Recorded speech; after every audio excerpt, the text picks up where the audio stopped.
Vamos ler capítulo 1, verso 1. Havia um homem na terra de Uz. Havia um homem, não era um super-homem, não era um semideus, não era um anjo em estado de glória. Jó era um homem, por isso nós podemos nos identificar com ele. Havia um homem na terra de Uz, cujo nome era Jó. E se era da terra de Uz, não era judeu, era um gentil.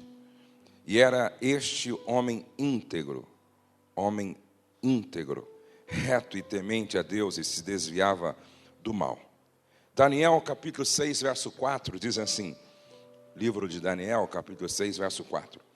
Então os presidentes e os príncipes procuravam achar ocasião contra Daniel a respeito do reino, mas não podiam achar ocasião ou culpa alguma, porque ele era fiel e não se achava nele nenhum erro nem culpa. Isso para mim é extraordinário. E não se achava nele nenhum erro nem culpa. Mateus capítulo 11, verso 11, Jesus dá testemunho de João Batista. Entre os que de mulher têm nascido, não apareceu alguém maior do que João Batista. Provérbios capítulo 10, verso 9 diz: quem anda em integridade anda seguro, mas o que perverte os seus caminhos será conhecido. Paulo escreve em sua carta, 1 a Timóteo, capítulo 4, verso 12, ninguém despreze a tua mocidade. Ou seja, ninguém trate você como um menino na congregação, apertando a sua bochecha, dando tapinha no seu bumbum, como se você fosse um menino. Não. Ninguém despreze você por ser jovem, mas ser o exemplo dos fiéis.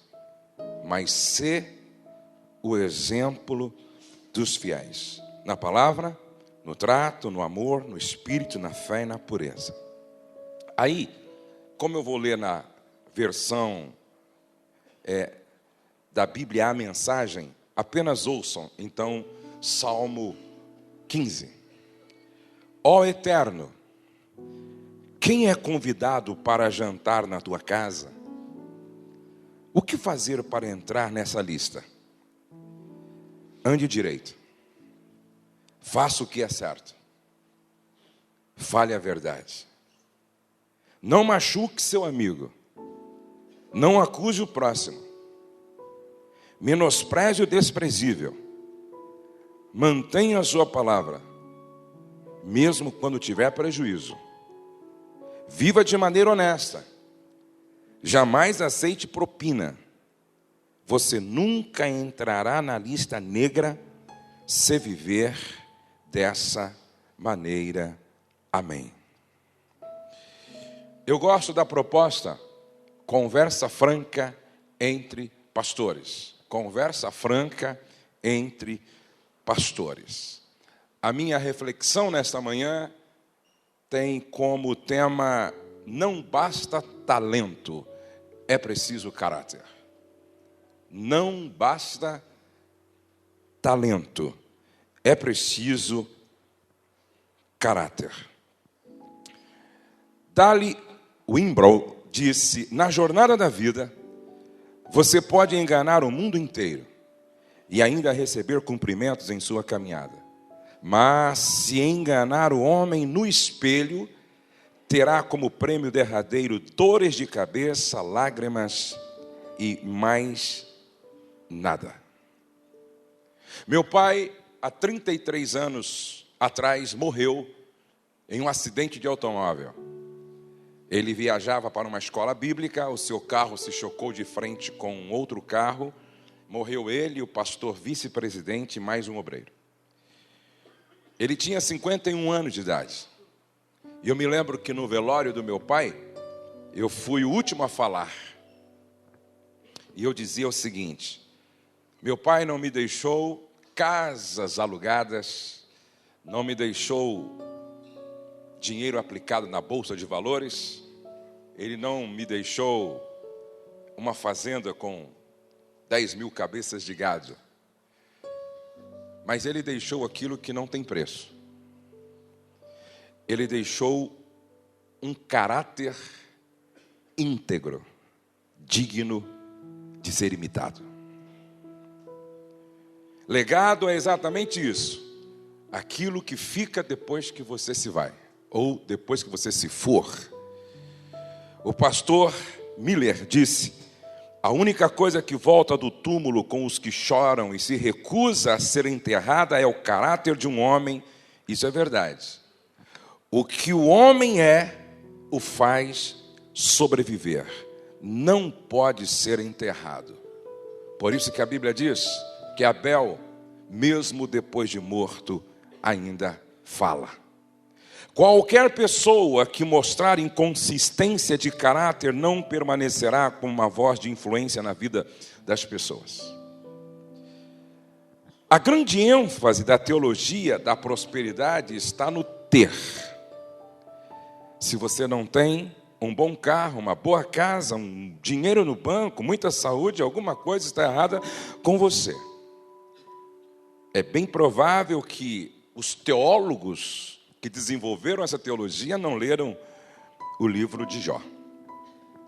A grande ênfase do livro de Jó não está no ter. Apesar de Jó ter muito. De repente ele perde tudo, mas ele não se perde. E aqui está o ponto-chave. Ele perde tudo, mas ele não se perde. Afinal de contas, o que é prosperidade na perspectiva divina? A ênfase está no ser. A ênfase do livro de Jó está no ser. A pergunta de Deus a Satanás não foi: observaste o sucesso financeiro do meu servo Jó? Não. Mas foi: observaste o caráter do meu servo Jó? Observaste a integridade do meu servo Jó? Homem íntegro e reto que se desvia do mal. Em toda a Bíblia, o ser vem antes do ter e do fazer. Ter sem ser é um ter maligno. E fazer sem ser gera escândalo. Fazer sem ser gera escândalo. Precisamos de um avivamento que resulte na reconstrução moral do homem dentro e fora dos portões da igreja.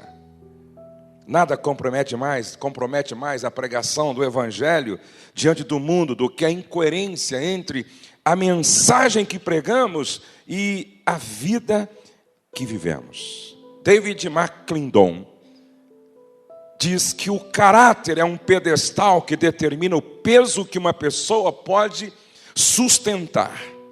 Se o seu caráter é do tamanho de um palito de dente, então só consegue sustentar um selo postal. Se o seu caráter é tão espesso quanto uma coluna, você consegue sustentar uma laje, você consegue sustentar um teto. Afinal de contas, gente, o que é caráter? Caráter é uma soma total de todas as influências positivas ou negativas aprendidas na vida de uma pessoa. E eu gosto do que escreveu Arnaldo Jabor. Não vamos tomar o pacote inteiro, mas vamos ficar com esse texto pelo menos. Ele fala sobre reputação e caráter. Ele diz assim: as circunstâncias entre as quais você vive determinam sua reputação. A verdade que você acredita determina o seu caráter. A reputação é o que acham que você é. Caráter é o que você realmente é. A reputação é o que você tem quando chega a uma comunidade nova. Caráter é o que você tem quando vai embora. O caráter, ou melhor, a reputação é feita em um momento. O caráter é construído em uma vida inteira. A reputação torna você rico ou pobre. O caráter torna você feliz ou infeliz. Agora eu gosto do que vem a seguir, copia porque vale a pena. A reputação é o que os homens dizem de você junto à sua sepultura. Caráter é o que os anjos dizem de você diante de Deus.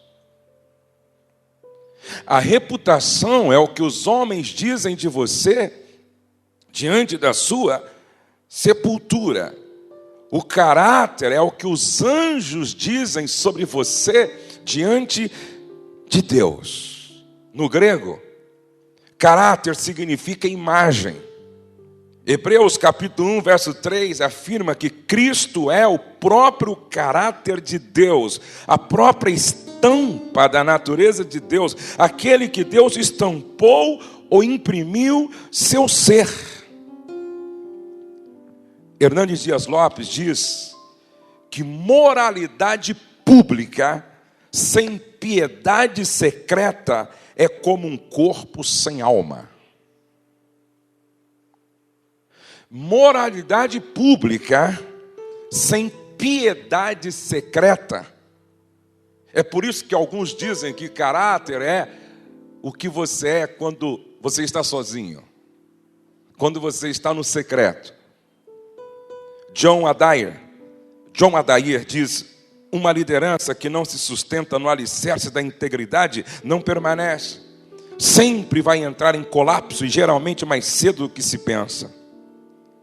Ralph Waldo Emerson diz: toda grande instituição é a sombra projetada de um único homem. Seu caráter determina o caráter de sua organização. Arthur diz: os homens mostram o seu caráter de maneira mais clara nas trivialidades, quando não estão sendo observados. As crises não formam necessariamente o caráter, mas certamente o revelam. London Jr. disse: como é fácil permitir que a alma se encolha por causa de comprometimentos triviais. Agora, como o caráter se manifesta? Como o meu, o seu, o nosso caráter se manifesta? O caráter se manifesta através de valores, motivações, atitudes, sentimentos e ações demonstradas. A forma como você lida com o dinheiro revela muito do seu caráter. O caráter de Judas em Evangelho segundo João, capítulo 12, verso 6, se manifestou na forma como ele lidava com o dinheiro que não lhe pertencia. Dê dinheiro a um homem e saberás quem é esse homem. O dinheiro serve para revelar o substrato do nosso ser. Rob Thompson diz que a falta de caráter cria uma plataforma para a destruição da intimidade com Deus e com as pessoas de bem. A forma como você lida com o sexo oposto revela muito do seu caráter. Me chama a atenção o relacionamento de Eliseu com a sunamita. Isso está em 2 Reis, capítulo 4, principalmente verso 9. Amados, pense comigo. Toda vez que Eliseu passava por Sunem, parava para lanchar, almoçar, fazer uma refeição na casa daquela mulher que era jovem, rica, o marido velho.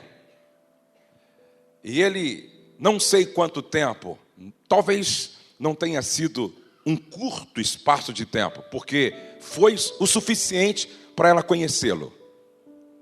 E ela sempre recebe aquele profeta em casa. Almoça, janta, toma café, abrasileirando, certo? É aquela situação. Almoça, janta, toma café, conversa muito. E um dia ela chega para o marido e diz assim: querido, eu quero trazer um homem para se hospedar aqui em casa. Como? Eu quero trazer um homem para se hospedar aqui em casa. Amados, nós homens não temos a capacidade que as mulheres têm de detectar insinuações não verbais, por exemplo. As mulheres têm uma visão detalhada, as mulheres têm uma visão periférica.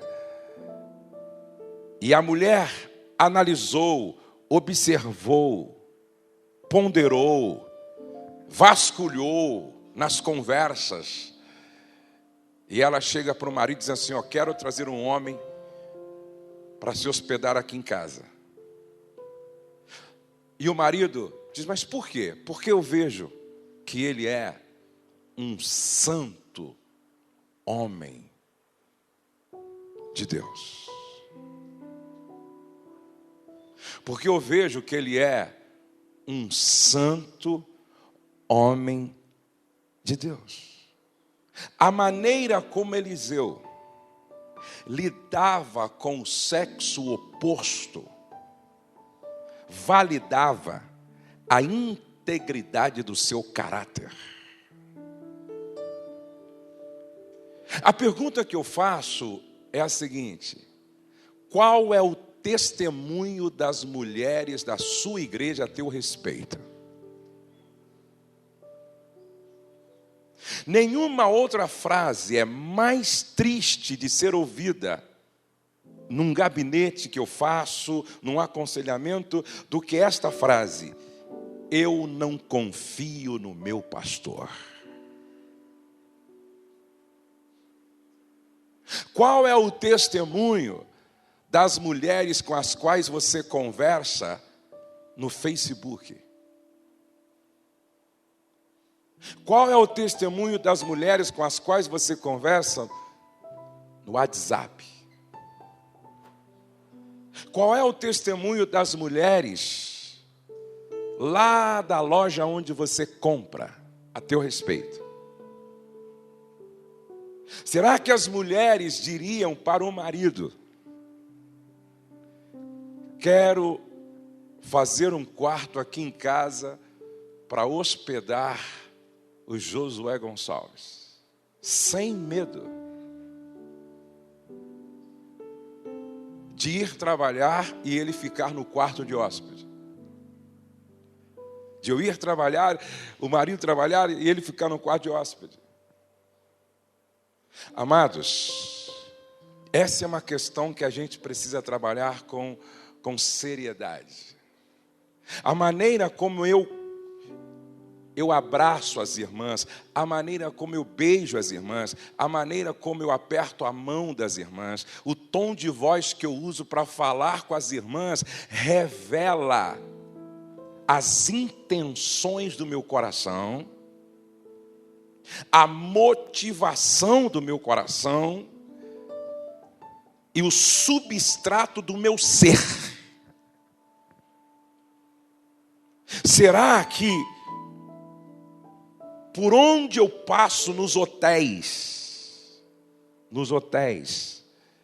as mulheres podem dizer: passou por aqui um santo homem de Deus? Será que nas casas onde eu me hospedo, a família pode dizer: passou por aqui um santo homem de Deus? Será que o avião que eu uso para viajar, as aeromoças podem dizer: passou por aqui um santo homem de Deus? Será que na loja onde eu compro sempre minhas roupas, as meninas podem dizer: passou por aqui um santo homem de Deus? Será que as meninas que trabalham lá no meu escritório podem dizer: o nosso líder é um santo homem de Deus? A maneira como você trata sua esposa e seus filhos revela muito do seu caráter. E aí eu me lembro que Paulo escreveu a Timóteo dizendo que governe bem a sua própria casa. Se existe um lugar onde a minha liderança é aprovada ou reprovada, é na minha casa. Como eu posso pastorear bem a igreja se eu não pastoreio bem minha casa, ou não sou aprovado como pastor dentro da minha casa? Capítulo 4 de 2 Reis nos fala do testemunho de uma esposa a respeito do seu marido. E esse capítulo é muito interessante, porque a viúva vai ao profeta e ela diz assim para o profeta: meu marido, ela não esconde, meu marido, teu servo, morreu, e tu sabes que ele temia ao Senhor. Se vocês derem um bom testemunho de mim, é importante. Se os meus filhos derem um bom testemunho de mim, é importante.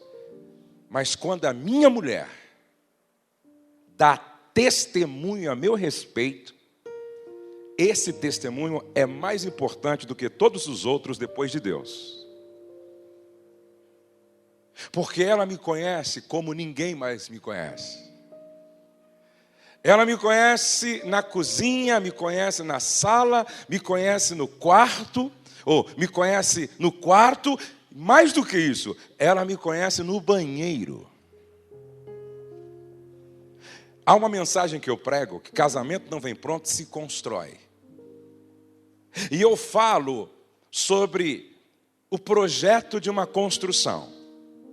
E eu brinco com os casais dizendo que não... Sabe por que não existe projeto de uma casa sem cozinha? Porque não se faz casamento sem cozinha, não é? Sem sala, sem quarto de hóspede, e até chegar ao banheiro. E eu digo que não se faz um projeto sem banheiro, e porque não se faz um casamento sem banheiro também. E o banheiro é o lugar da manifestação da nossa humanidade da forma mais transparente. É no banheiro que você chega à seguinte conclusão: eu não sou tão bom quanto penso que sou. É no banheiro que você chega à seguinte conclusão: eu não sou tão cheiroso como penso que sou. É no banheiro que se manifesta a nossa verdadeira humanidade, aonde você é o que você é. Minha mulher me conhece no banheiro. Minha mulher me conhece no quarto, na nossa intimidade, aonde ninguém mais me conhece. E a minha pergunta para você, pastor, hoje aqui: se para entrar no céu, sua esposa tivesse que assinar,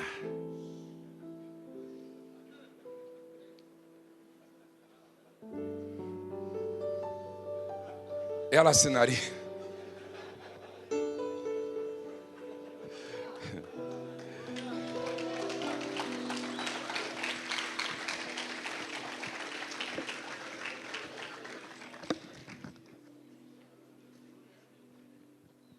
Olha o testemunho dessa mulher.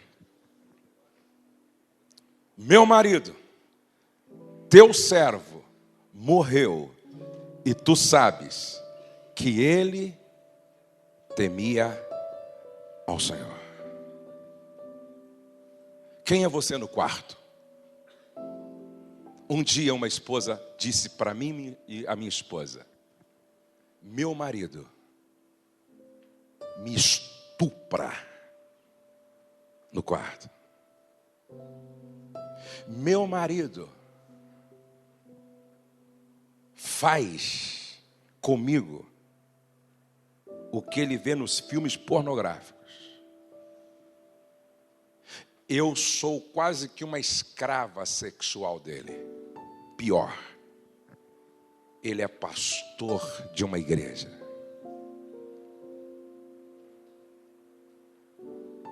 Isso é sério. A maneira como eu trato minha esposa revela o meu caráter. A maneira como eu trato os meus filhos revela muito do meu caráter. Me lembro que um pastor me disse que ele estava andando junto com um pastor amigo e seu filho. E o filho aprontou uma, ele deu um tapa no rosto do filho assim, ó. Pá! Menino pequeno. Aí esse amigo disse para o amigo: rapaz, não faz isso. Não se bate no rosto de ninguém. Não faz isso com o seu filho. Ele olhou assim para o amigo e disse: você tem filho? Não. Então você não tem moral para me chamar a atenção. O tempo passou. O filho dele cresceu. Foi para a academia. Em época de UFC, MMA, treinou jiu-jitsu. E um dia o pai veio novamente querer fazer o que fez quando ele era criança. Ele arregaçou as mangas e disse: vem, hoje eu te quebro no meio. Vem para cima, se você é homem. Hoje eu te arrebento. Hoje eu quebro a tua cara. Pastor de uma grande igreja, lutando pela salvação dos filhos dos outros, a semelhança de Davi,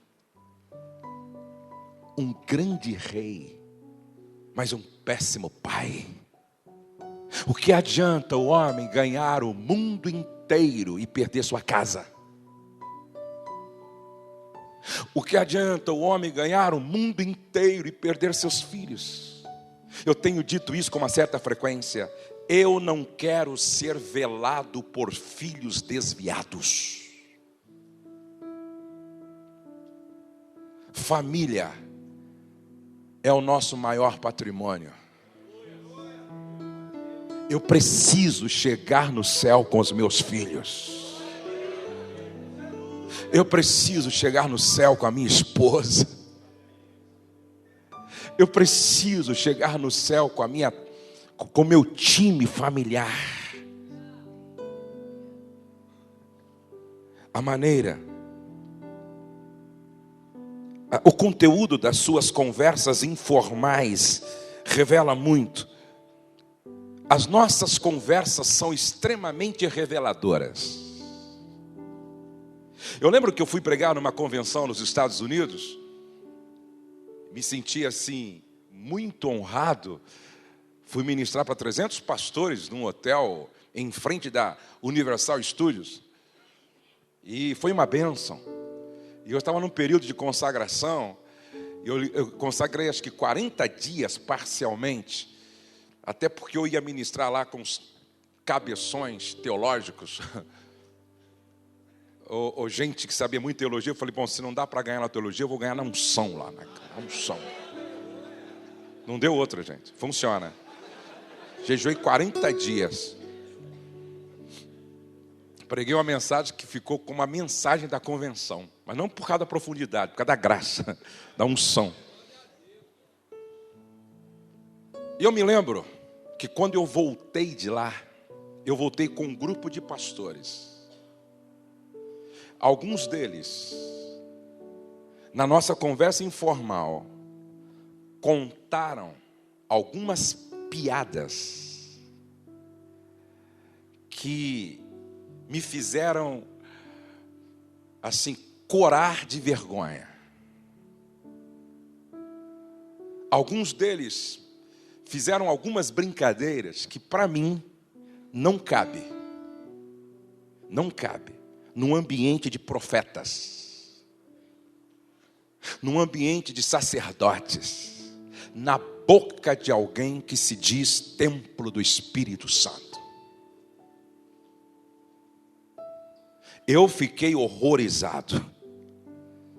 Jesus disse que a boca fala do que há em abundância no coração. Quando eu falo, eu me revelo. Quando eu falo, eu revelo o que há de conteúdo no meu interior. E isso tem a ver com o meu caráter.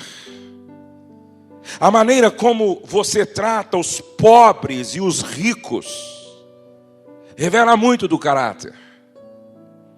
Me impressiona Jesus. Jesus está em Jericó, entrando em Jericó, e ele ouve um pobre miserável, esmoler, chamado cego, Bartimeu, que grita: Jesus, filho de Davi, tem misericórdia de mim. Amados, a maneira como eu trato quem não tem nada para me oferecer a não ser um pedido de misericórdia revela muito de quem eu sou. Jesus pede para que alguém trouxesse o pobre cego, e ele o trata com dignidade, dando a ele a oportunidade de fazer o pedido que quisesse. O que queres que eu te faça? Jesus o cura, o despede, salvo, e continua. Lá na frente ele se encontra com um homem rico. E ele o trata com dignidade também. Percebe que em Jesus não havia acepção de pessoas. Jesus era coerente. Ele se oferece para dormir na casa de quem tinha casa. Mas não havia nele acepção de pessoas. Ele trata a todos da mesma forma. A maneira como eu trato os pobres e os ricos, e nós somos tentados a tratar o rico de um jeito e os pobres de um outro jeito. A maneira como você se comporta quando está sozinho. Eu fico imaginando José. Amados, houve uma situação na vida de José em que a mulher deu folga para todo mundo. José chega para trabalhar, só estava a mulher em casa. E ele poderia racionalizar o seu pecado, fazendo como alguns fazem. Eu tenho crédito. Quem sofreu o que eu já sofri, tem crédito no céu.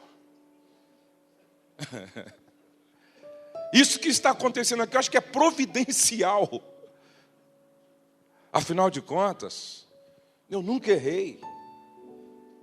Me mantive de pé até agora. E eu sou um escravo. Escravo não tem nome, não tem identidade, não tem vontade própria.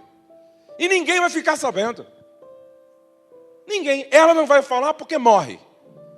Eu não vou falar também, senão me complico. Então ninguém vai ficar sabendo e está tudo certo. Afinal de contas, depois eu faço uma oração e as coisas se ajeitam.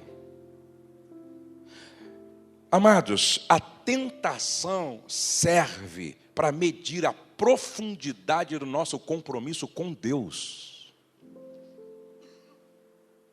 A tentação serve para medir o quanto eu estou comprometido com o Deus que eu sirvo.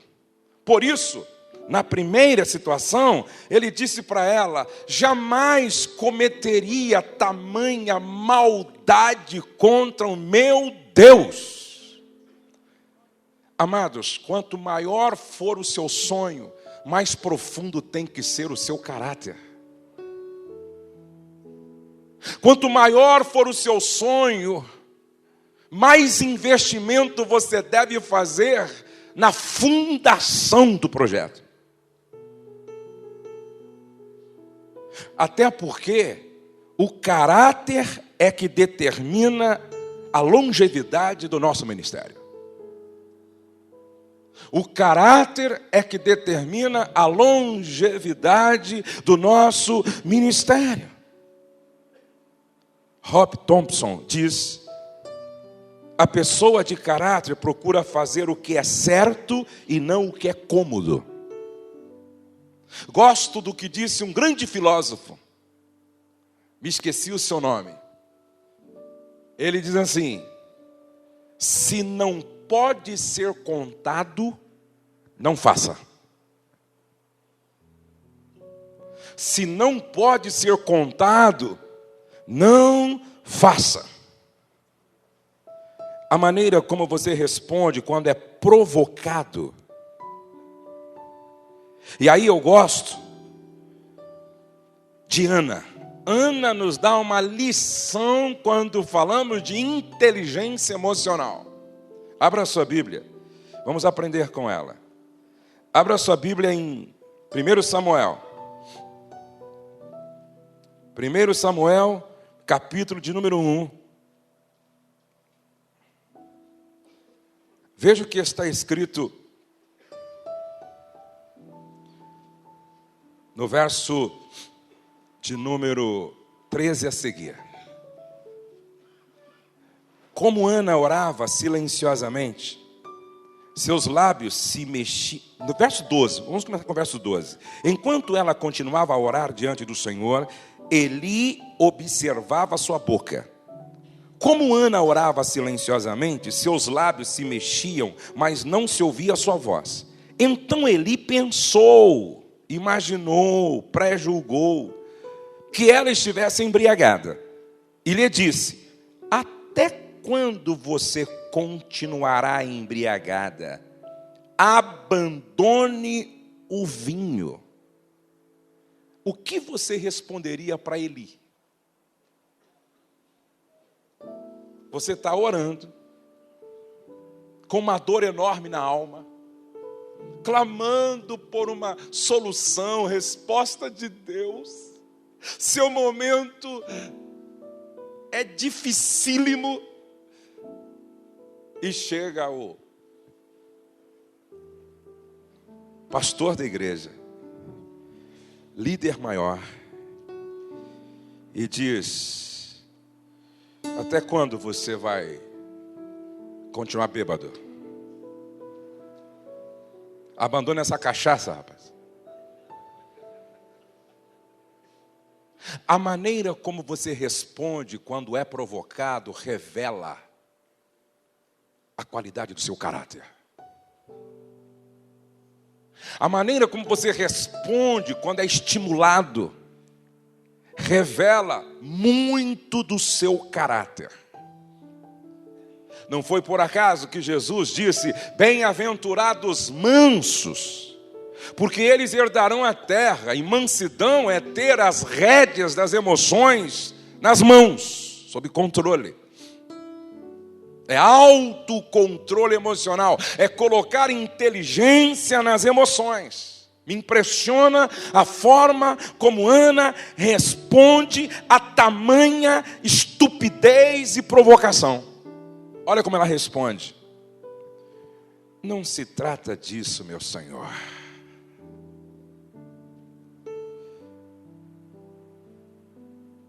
Sou uma mulher muito angustiada. Não bebi vinho nem bebida fermentada.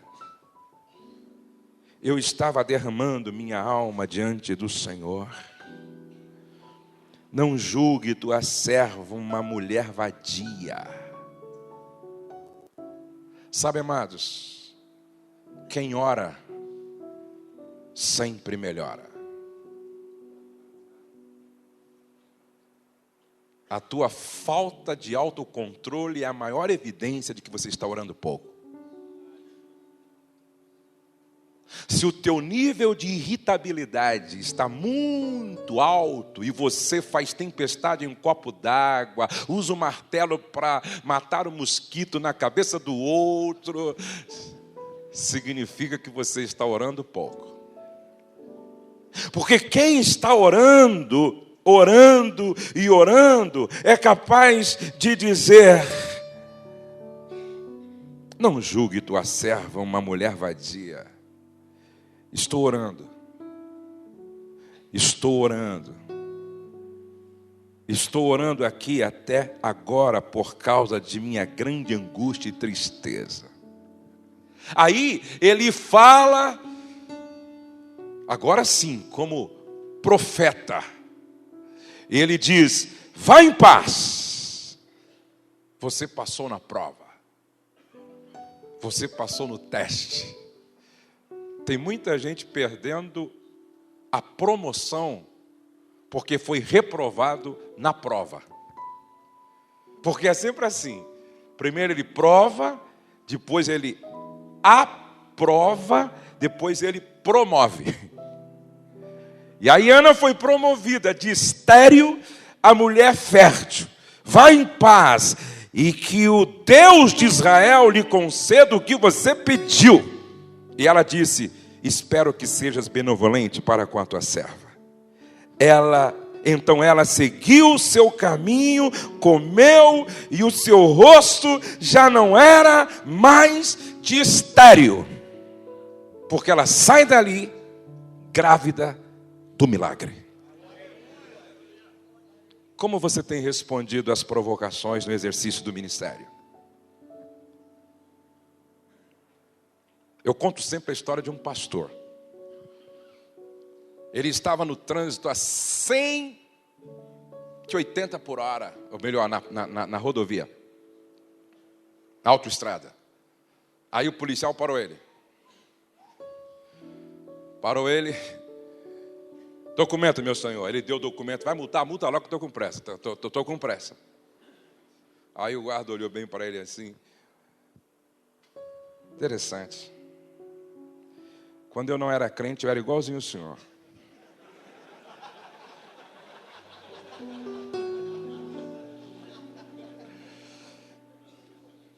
Era desse jeito assim. Mas depois que eu me converti, que Jesus entrou na minha vida, mudou tudo. Eu passei a ser mais prudente com a minha vida e com a vida dos outros. O Senhor não está colocando em risco só a sua vida, a vida dos outros também. Vou dar um conselho para o senhor, antes de te multar. Tem uma igreja, nessa direção aqui, assim, lá em cima. Tem um pastor que prega muito bem lá. Por que o senhor não faz uma visita? E o pastor era ele.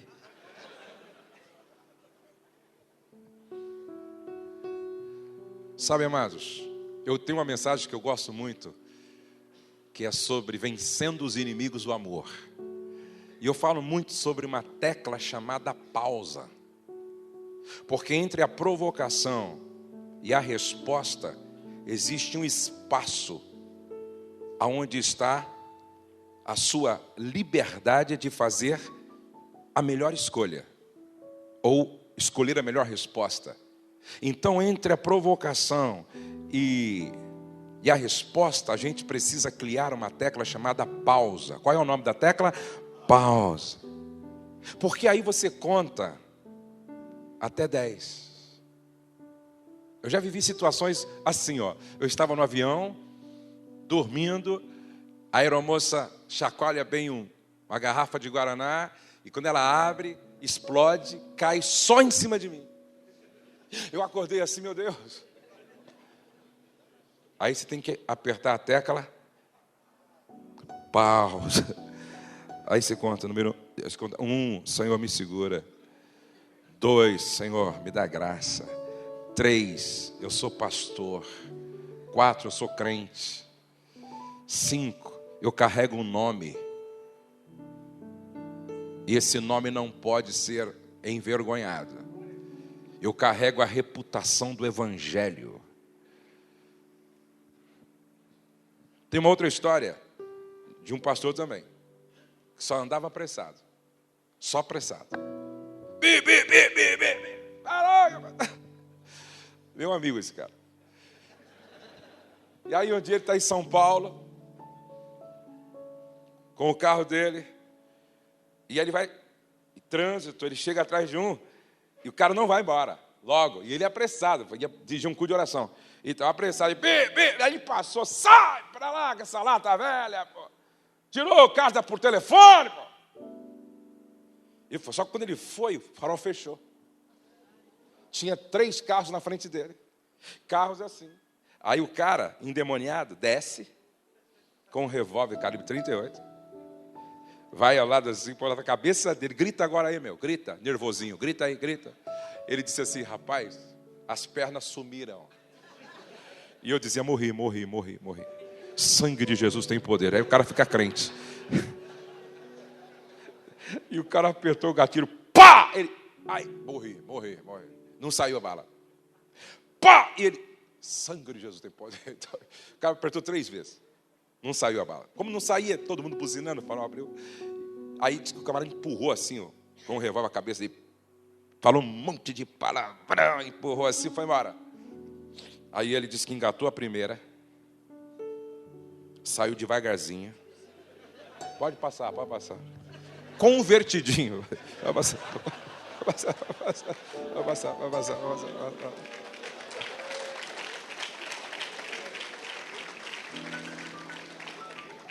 Aí foi para a igreja. Chegou na igreja, entrou pela porta dos fundos de vergonha. Dobrou o joelho. Senhor, que vergonha. Me perdoa. Quando ele está orando, lá atrás levanta uma irmãzinha, uma velhinha, que não tinha visto ele entrar. Meu servo, eis que eu vi tudo acontecer. Foi eu quem não deixei as balas saírem. Porque hoje eu queria te converter no trânsito. Porque a sua maneira de ser no trânsito estava comprometendo a reputação do meu nome.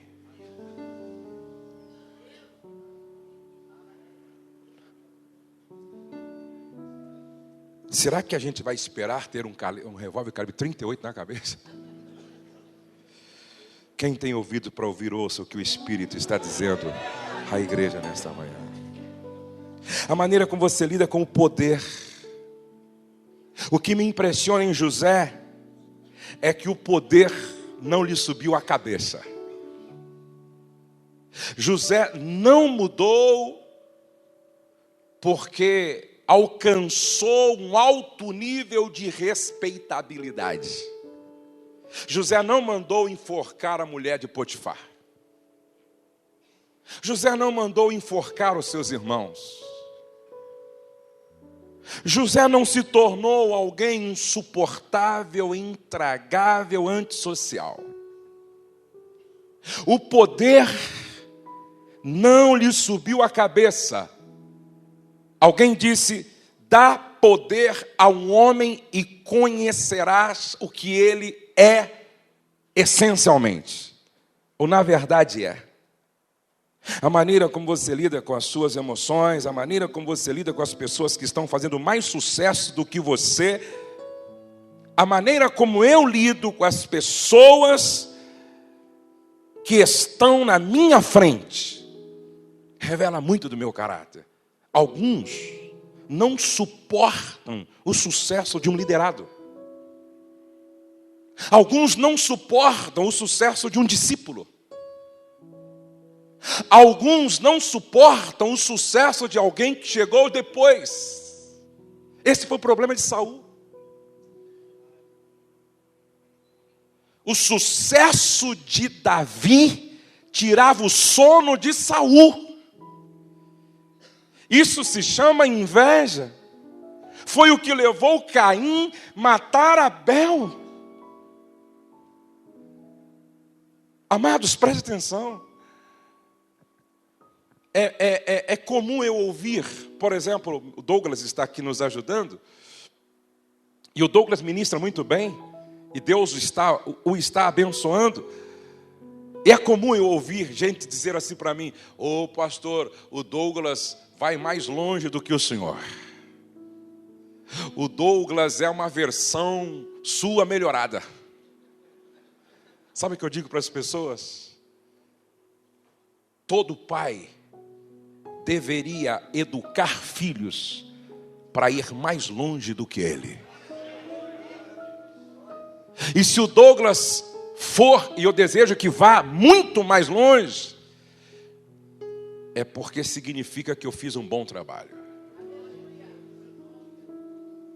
Jesus não teve nenhum problema em dizer: vocês vão fazer obras maiores do que eu.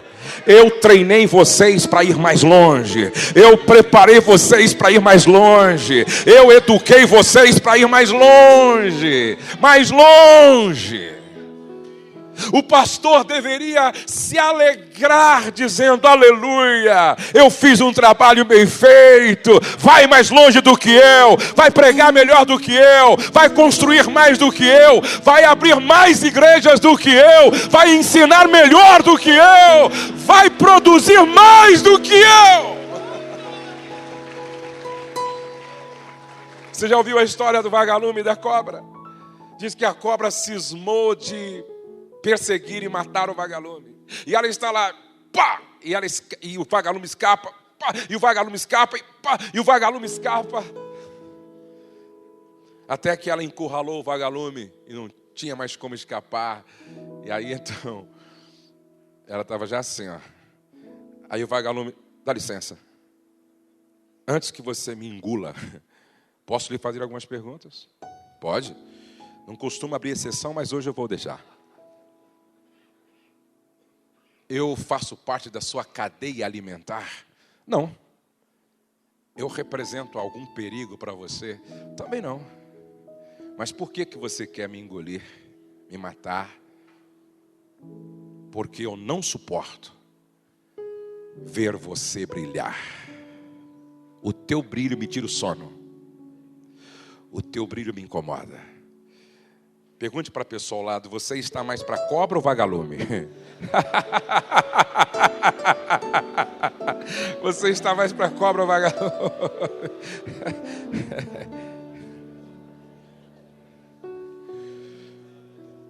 A maneira como eu me comporto na adversidade. A maneira como eu me comporto na adversidade. Uma fraqueza não corrigida será a causa de uma grande tragédia amanhã. E essa é a minha pergunta. Qual é o teu fraco? Como você vem respondendo às tentações?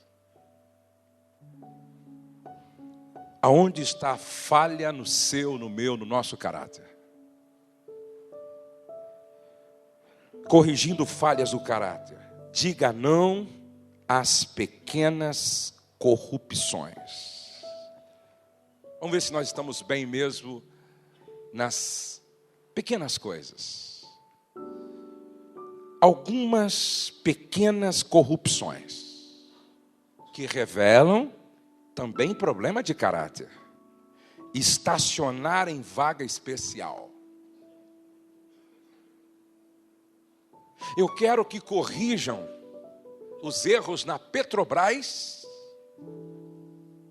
mas eu estou cometendo pequenos erros aqui embaixo.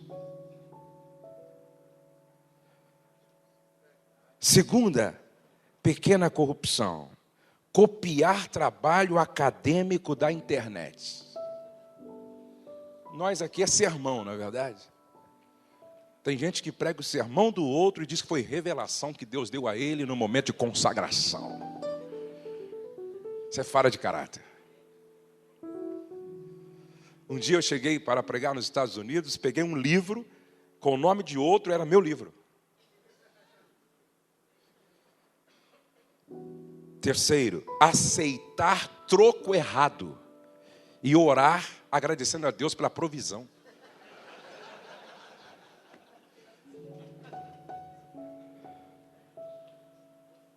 Quarto, arrumar um atestado médico falso.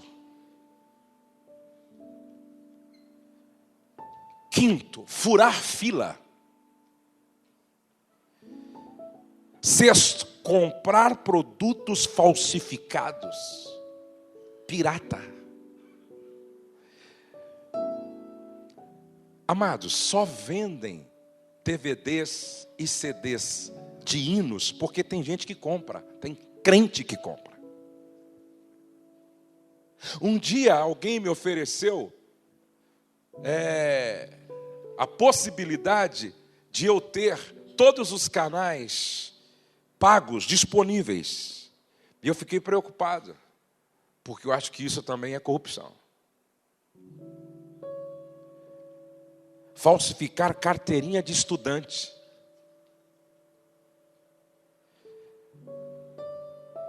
Colar na prova. Já pensou um pastor colando na prova? Na escola teológica. Não, gente. É só na igreja mesmo.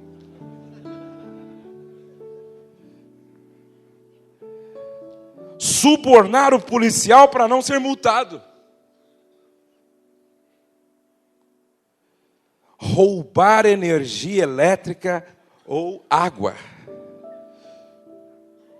Já pensou? Na casa do pastor tem um gato. Tem um gato. Roubando água e roubando energia elétrica. Olha que bênção. A conta era 300, agora está 50. Ou nós somos sal da terra, ou somos terra da terra. Ou nós somos luz do mundo, ou somos mundo do mundo. Não foi por acaso que Paulo disse antes: eu esmurro o meu corpo e o reduzo à servidão, para que pregando aos outros, eu mesmo, de alguma maneira, não venha a ser reprovado. Sua vida inspira. Faço algumas perguntas para terminar. Perguntas que deveríamos fazer sempre para nós mesmos, olhando no espelho. Qual é o meu conceito diante dos que estão de fora da igreja? Qual é o meu conceito diante da igreja? Qual é o meu conceito diante da minha família?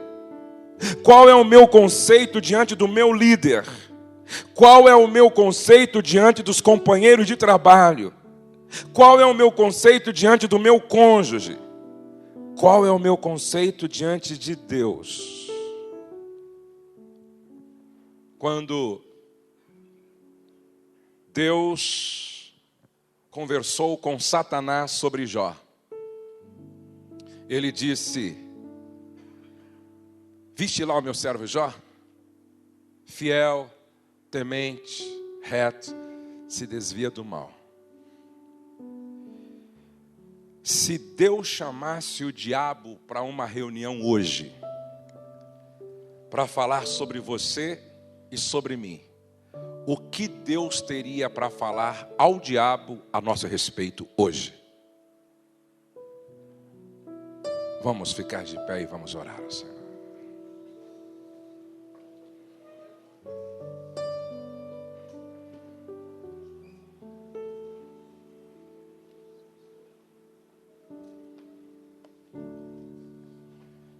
Coloque a mão no ombro de um irmão ao lado.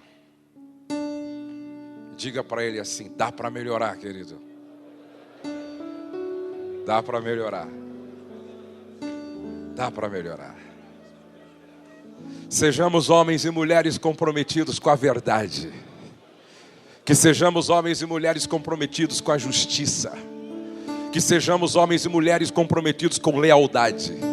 Que sejamos homens e mulheres comprometidos com honestidade. Que sejamos homens e mulheres comprometidos com santidade. Que nesta manhã os nossos ouvidos estejam sensíveis para ouvir o som do cântico dos serafins em torno do trono, que dizem: Santo, Santo, Santo é o Senhor dos exércitos, e toda a terra está cheia da sua glória. Santo, Santo é o Senhor dos exércitos. Ore pelo seu irmão, ore com o seu irmão. Pai, obrigado. Obrigado porque a tua palavra é um espelho que mostra-nos o que nós não conseguimos ver muitas vezes por nós mesmos. Nos ajuda, Senhor, a caminhar na tua presença com esta consciência de que fomos chamados para ser exemplos dos fiéis, na palavra, no trato, no amor, na pureza. Espírito Santo, que nesta manhã a tua palavra trabalhe nas áreas da nossa vida que precisam ser trabalhadas. Vem, ó Espírito, nesta manhã, envolve-nos com a glória da santidade, com a glória da tua santidade, com a glória da tua santidade, e que a tua palavra gere em nós temor, temor, temor, temor, temor. Ramanai junou de gesharabadagavasui alanai juiobercandenaz. Que todos nós nesta manhã possamos dizer aqui na tua presença: conta conosco, conta conosco. Nós nos rendemos à tua palavra, nós nos rendemos à tua soberania, nós nos rendemos à tua palavra nesta manhã. Corrige-nos, limpa-nos, afina as cordas desafinadas do nosso ser.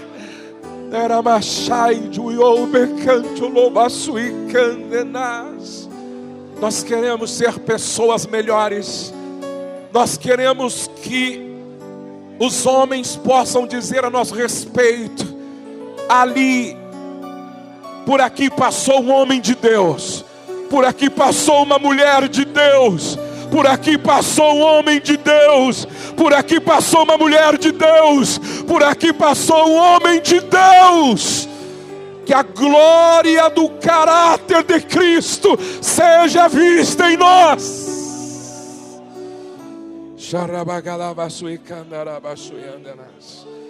Pai, ajuda-nos a melhorar. Ajuda-nos a melhorar. Ajuda-nos a melhorar.